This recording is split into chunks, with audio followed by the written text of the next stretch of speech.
Bordeaux Métropole. Et je dis, c'est une grosse responsabilité, dit comme ça. Non, mais aujourd'hui, on va parler de... On a sous-titré cette intervention gestion de l'eau dans l'intérêt des usagères et usagers du vivant. Et je vais squeezer tout ce que j'avais prévu pour gagner un peu de temps. Remerciez-moi. Et Maxime va nous expliquer comment s'est fait le passage en gestion directe à Bordeaux Métropole. Voilà, c'est le sujet qui nous intéresse. Merci. Donc bonjour à tout le monde, c'est bon, ça m'entend? Nickel. Du coup, j'ai prévu une demi-heure de présentation pour pouvoir laisser place aux questions.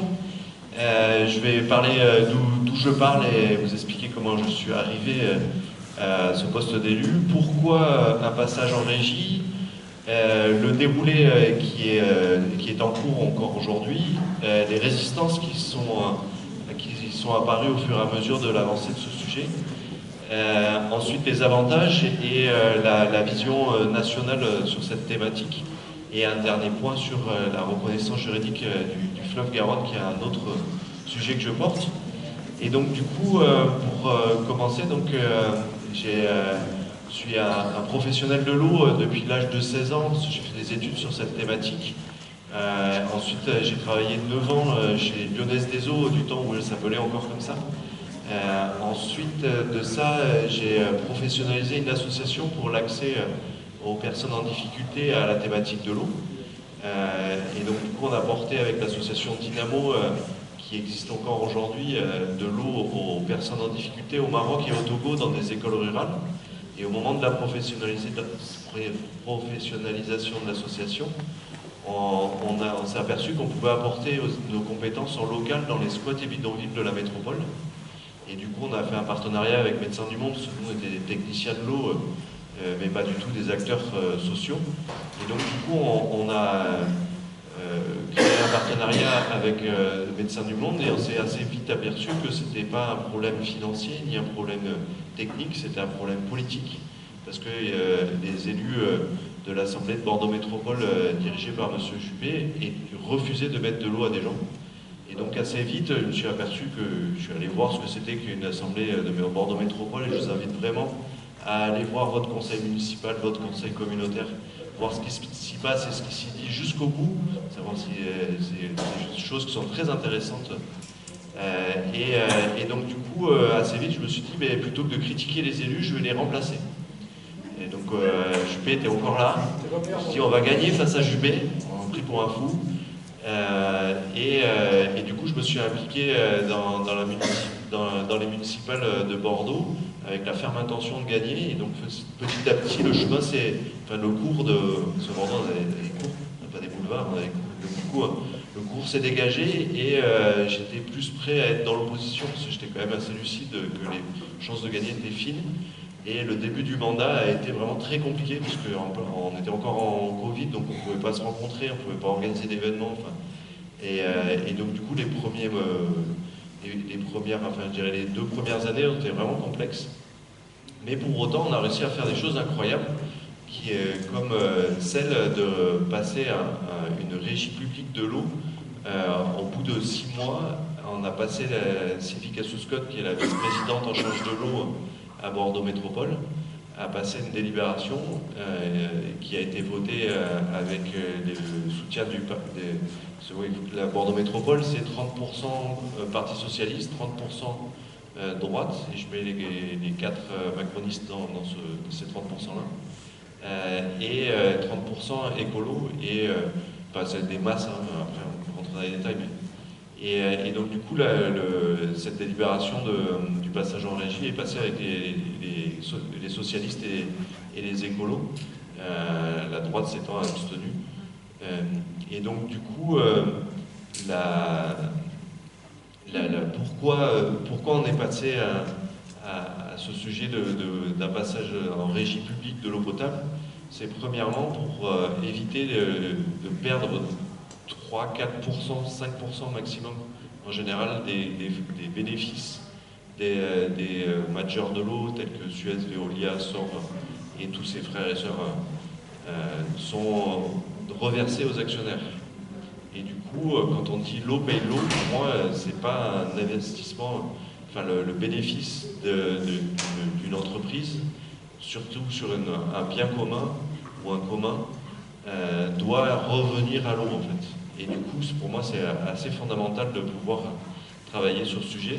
Et deuxième point important qui nous tenait à cœur, c'était tout ce qui touche à la transparence. Quand Suez négociait avec des vendeurs de tuyaux ou de je ne sais quel autre marché qu'elle passait, on n'avait aucune vision de ce qui se passait. Aujourd'hui, là, on a une commission d'appel d'offres qui est transparente, où les élus siègent dans cette commission et où l'intégralité des citoyens et des entreprises savent quelles notes elles ont eues et pourquoi elles ont eu le marché ou pas. Et du coup, pour moi, cette transparence est vraiment fondamentale. Ensuite, sur le déroulé, alors comme je l'expliquais, en 2020,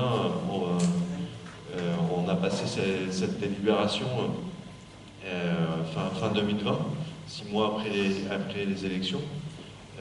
Et pour autant, on était dans une concession de Suez qui avait été signée par Chaban-Delmas. Je ne sais pas si tout le monde se rappelle, mais c'était il y a plus de 30 ans. Les plus jeunes, ça va être plus compliqué, mais du coup, en fait, l'eau potable était gérée depuis 30 ans par Lyonnaise des Eaux puis Suez. Et donc, du coup, quand ils sont partis avec tous les logiciels, la thématique des voitures a été compliquée aussi, l'assurance a été compliquée. Et donc, du coup, il y a 30 ans, quand M.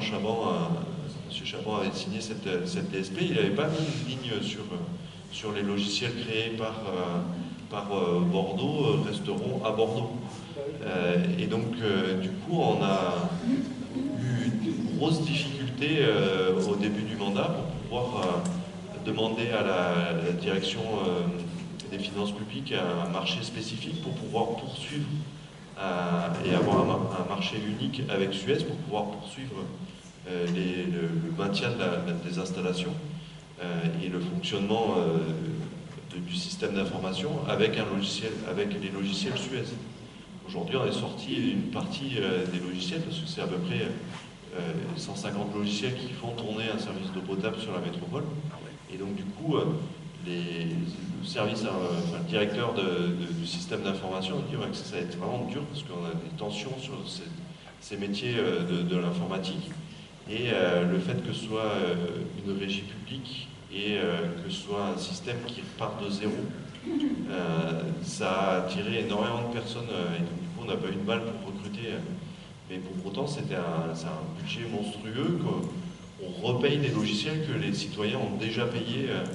Et une fois que du temps de Suez, le logiciel était créé et demandé par la régie, par Bordeaux Métropole, pardon, il était revendu en écrasant la base et en mettant une nouvelle base.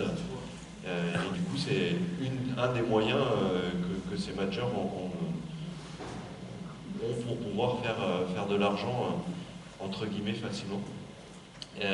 Et donc, du coup, 2020, donc on passe à la délibération. 2023, on récupère l'assainissement. Donc, on a prolongé le contrat de 30 ans d'une année pour nous permettre de mettre en place la récupération de tout ce sujet de l'eau potable. Et sur l'assainissement, on était en contrat jusqu'en fin 2026, et donc on l'est toujours, avec une société dédiée qui appartient à Veolia sur l'assainissement. Et donc du coup, on a pris la décision d'aller jusqu'au bout du contrat, parce que c'était quand même plus simple pour nous de passer en phase, d'abord l'eau et l'assainissement, que de tout prendre d'un coup. Et donc du coup, au 1er janvier 2026, on va récupérer donc ce sujet de l'assainissement et de la gestion des eaux pluviales. Et donc on sera un des plus grands centres urbains à gérer l'intégralité du petit cycle de l'eau. Le petit cycle de l'eau étant prélèvement, traitement, distribution, collecte, traitement, milieu naturel. Et donc du coup, ça va être un outil extraordinaire pour pour un prochain mandat les élus qui seront présents pour pouvoir vraiment gérer de A à Z ce sujet du petit cycle de l'eau. Ensuite, sur les réticences qu'il y a pu y avoir, je parlais rapidement tout à l'heure des véhicules, mais les véhicules étaient en leasing par Suez, et donc du coup, au 1er janvier 2023, on ne pouvait pas, enfin dès 2020, en 3 ans, on ne pouvait pas décider d'acheter, je ne sais plus, c'est une flotte de 200 véhicules de mémoire. 200 véhicules d'un coup, ça, les fabricants ne savent pas faire, et deux, c'est complètement idiot parce qu'il vaut mieux phaser le renouvellement que d'acheter tout d'un coup, parce que derrière, c'est... et donc du coup, on a repris, on a trouvé un accord avec Suez qui a continué à gagner énormément d'argent parce que c'est une entreprise privée, et donc du coup, sur ce sujet, petit à petit, on a mis en place des marchés et on a du renouvellement de la flotte par les marchés publics qu'on a pu passer, mais du coup, pour autant, ça a été un vrai bras de fer avec eux, et notamment aussi sur l'aspect assurance. Quand vous changez d'assurance, vous pouvez demander un document qui atteste de là où vous en êtes avec votre assureur, si vous avez un MAUCE. Et bien du coup, le Suez avait une assurance, mais au niveau national. Et donc du coup, ils ne pouvaient pas extraire le local. Et donc du coup, on est reparti d'avoir un contrat d'assurance au plus haut, comme si on était jeune conducteur. Enfin, je fais des parallèles qui sont un peu complexes, mais du coup, pour autant, ce sujet-là, dans un contexte assurantiel qui est hyper tendu, ça a été compliqué de trouver une assurance qui veuille bien travailler avec nous, et pour autant, on était vraiment obligé d'avoir cette assurance. Et ensuite, l'autre réticence, ça a été justement le sujet de passer avec les socialistes et les écolos ce sujet. Pour autant, on a un conseil d'administration qui prend en compte les élus de droite. Et donc, du coup, on est 3 écolos, 3 socialistes et 3 élus de droite. Et pour faire fonctionner une entreprise publique, il faut une participation des élus, et notamment dans les commissions d'appel d'offres. Et donc, du coup, la participation des élus de droite dans ces appels d'offres, elle est assez faible. Alors, certains travaillent à côté, donc du coup, c'est un peu complexe aussi pour eux. Et là, je parle brièvement du statut de l'élu. C'est un statut, à mon sens, qu'il faut revoir, parce que je siège en tant qu'élu de Bordeaux Métropole dans une bonne 50aine de conseils d'administration, de travail, syndicats et autres instances. Donc, du coup, comment faire ça avec un emploi à côté, c'est totalement impossible. Déjà que c'est un full-time job total, et que j'ai l'impression d'avoir commencé la semaine le 25 août, ça c'est un autre sujet. Et donc du coup, comment arriver à faire tourner une entreprise publique, c'est un vrai sujet d'application des élus dans ce fonctionnement-là. Donc du coup, si vous avez l'intention de mettre ça dans un programme, de voter pour des élus qui veulent mettre en place une régie publique sur le territoire, sachez qu'il va falloir une implication forte et massive des élus dans ces entreprises, parce qu'aujourd'hui, quand on signe un contrat pour entre 6 et 12 ans en général, mais on laisse le fonctionnement à une entreprise publique, mais du coup, la collectivité a le devoir de contrôler son délégataire, mais un contrôle, c'est une fois par an, entre guillemets, mais pour autant, un fonctionnement en régie publique, ça implique énormément de temps de travail des élus dans le fonctionnement de cette entreprise. Ensuite, je voulais parler des avantages, pour pouvoir laisser les questions à la fin. Donc du coup, c'est une maîtrise de la gestion du cycle de l'eau dans le temps long. Quand on fait une délégation sur 6 ou 12 ans, enfin même 15 ans, on a une vision à 15 ans. Sauf que quand on parle de renouvellement de réseau, il faut parler à 100 ans. C'est l'âge moyen d'un réseau. Et donc du coup, comment met en place un renouvellement du réseau à hauteur de 1% pour pouvoir renouveler l'intégralité du réseau au bout de 100 ans, c'est un vrai sujet. Et donc du coup, ça nécessite des investissements massifs pour rattraper le retard, parce qu'on a souvent du retard, parce qu'on dit oh, c'est bon, on a 100 ans pour renouveler, donc cette année on va faire que 0,5%, et du coup, au bout d'un moment, il faut bien faire arriver à 2%. Et un élu qui inaugure une station d'épuration, une usine d'eau potable,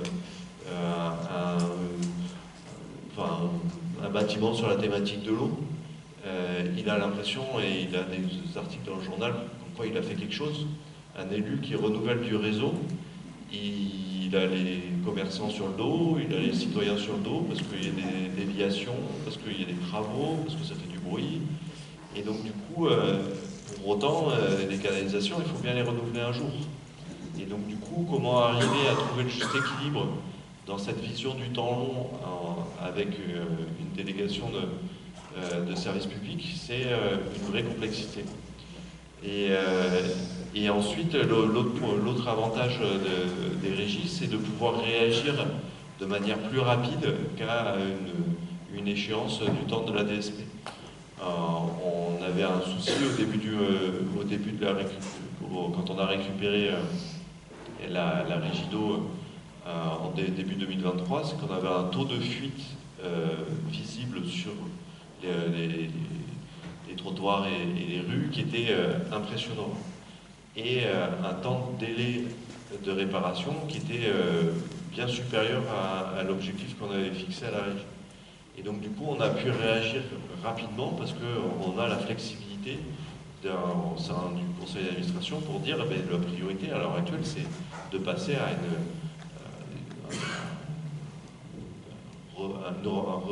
une réparation des fuites de manière rapide en fait.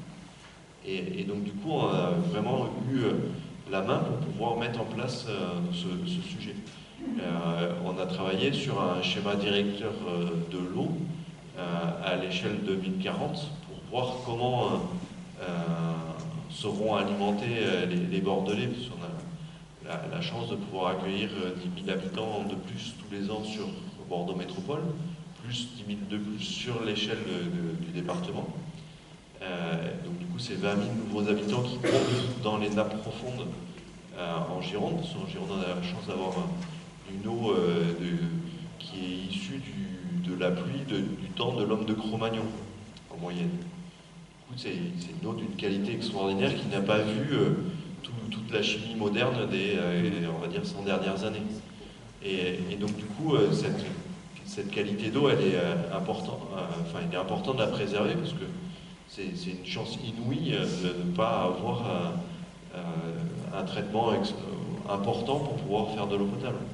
Donc du coup, comment réussir à la préserver? Donc c'est un des sujets qu'on va travailler sur les prochaines années, mais qu'on fasse un petit peu quelque chose, mais pour moi c'est pas assez développé, sur la sensibilisation du grand public et des jeunes à la préservation de l'eau. Et avant-dernier point, je voulais vous parler de, si vous avez l'intention de passer en régie, il y a des structures nationales qui s'appellent la Fédération nationale des collectivités concédantes en réseau, la FNCCR pour les intimes. Et du coup, cette association qui fédère toutes les régies, que ce soit sur la thématique de l'électricité, du numérique et de l'eau, je vais rien oublier dans leurs compétences, fédère en fait tous les élus et les salariés de ces régies pour pouvoir travailler en collectif sur ces thématiques. Et donc du coup, il y a une petite branche au sein de la FNCCR qui s'appelle France Eau Publique, qui accompagne les collectivités qui veulent passer en régie. Et donc du coup, il y a une espèce de système de parrainage où il y a une collectivité de taille équivalente qui vient accompagner les élus sur ces sujets et qui met en lien et qui fédère. Et du coup, les dernières assemblées générales de France Eau Publique, j'ai proposé qu'il y ait une sorte de commande publique groupée pour pouvoir acheter des voitures, des tuyaux, parce qu'on a tous besoin dans le fonctionnement pour pouvoir avoir un poids plus important qu'à l'échelle individuelle d'une petite collectivité comme Bordeaux Métropole, parce que Lyon est passé aussi en régie publique sur l'eau potable pendant ce mandat. Et donc du coup, comment on peut grouper de la commande publique, je pense que c'est des sujets vachement intéressants. Et pour finir, quand je me suis impliqué dans ce mandat, je m'étais dit qu'il fallait avoir un objectif clair, précis et atteignable en 6 ans. Et donc du coup, je m'étais dit que mettre de l'eau aux personnes en difficulté, ça serait trop facile en 6 ans. Donc là, je me suis complètement planté, parce que je me galère encore sur ce sujet. Et donc du coup, je m'étais dit que si j'arrivais à mettre en place une régie publique en 6 ans, c'était quand même une belle avancée. Et vu qu'au bout de 6 mois, la décision politique était prise, alors ça a été opéré tout le long du mandat et jusqu'au 1er janvier 2026, on récupère l'assainissement, donc j'ai quand même suivi ce sujet. J'ai dit, en fait, gagner les élections de Bordeaux, incroyable, passer la décision politique au bout de 6 mois, incroyable, il me faut un autre dossier un peu plus ambitieux, et donc du coup je me suis attaqué au sujet de reconnaître juridiquement le fleuve Garonne en tant que personne. Et là, au bout de 6 ans, je ne vois toujours pas le bout du tunnel, malgré qu'on soit rentré à l'Assemblée nationale sur des colloques dernièrement sur les droits de la nature avec Charles Fournier, député écolo, et Chantal Jourdan, qui est des députés socialistes sur cette thématique de reconnaître les droits à la nature. C'est un sujet, à mon sens, qui est prégnant sur les années à venir, parce que les esclaves n'étaient pas considérés comme des personnes fut un temps, heureusement ils le sont aujourd'hui. Vous, mesdames, vous n'aviez pas vos pleins droits, parce que vous n'avez pas le droit de vote, vous n'avez pas le droit d'avoir un compte en banque fut un temps, et encore heureusement aujourd'hui, vous avez ces droits-là. Et du coup, aujourd'hui, le vivant non humain, je prends les magnifiques signes qui sont derrière vous, c'est des êtres vivants. Et du coup, comment ils se défendent s'il y a une pollution qui arrive dans ce magnifique cours d'eau? C'est des associations de protection de l'environnement qui interviennent à ce moment-là, et du coup, elles sont souvent démunies, et si vous avez du temps disponible, allez les rejoindre. Je pense à la CEPANSO, je pense à la France Nature Environnement, pour pouvoir les aider dans ces combats juridiques, parce que c'est, à mon sens, un des moyens les plus simples pour pouvoir faire avancer notre société, et un des moins coercitifs. Quand on n'arrive plus à s'entendre, on voit à Sainte-Soline, ça commence à sentir le gaz lacrymogène. Et donc du coup, c'est pas... Et ça continue, enfin... Et donc du coup, c'est, à mon sens, un des moyens les plus... enfin, assez efficaces, on peut plutôt dire, un des moyens... Je ne dis pas que les autres ne sont pas efficaces, hein, mais pour moi, c'est un des moyens qui permettrait de pouvoir inverser la courbe de perte de biodiversité, parce qu'on parle du réchauffement climatique et c'est important, il faut en parler.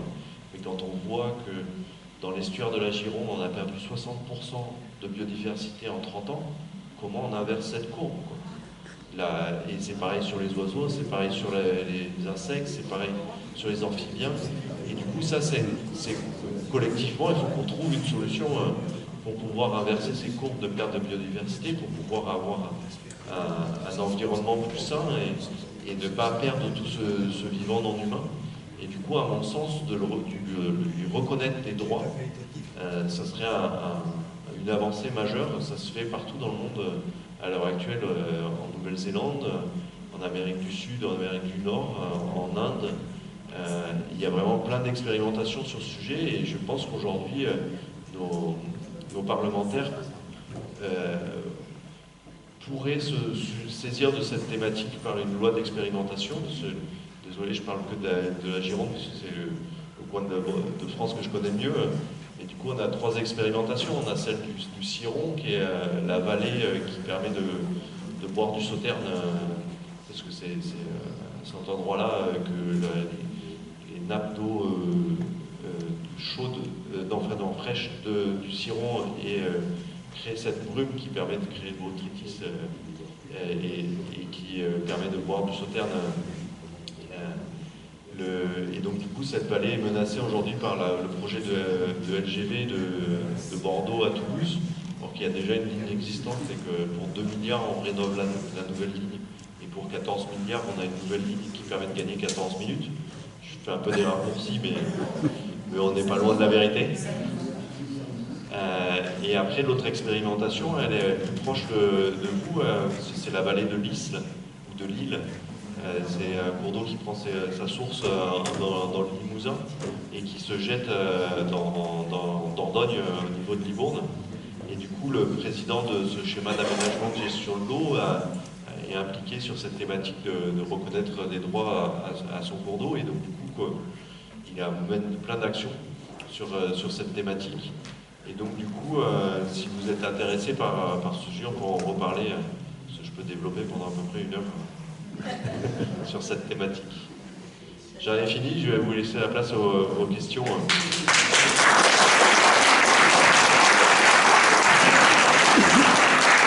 Bon, bah, merci vraiment hein, d'avoir fait synthétique en disant tant de choses, c'était bien.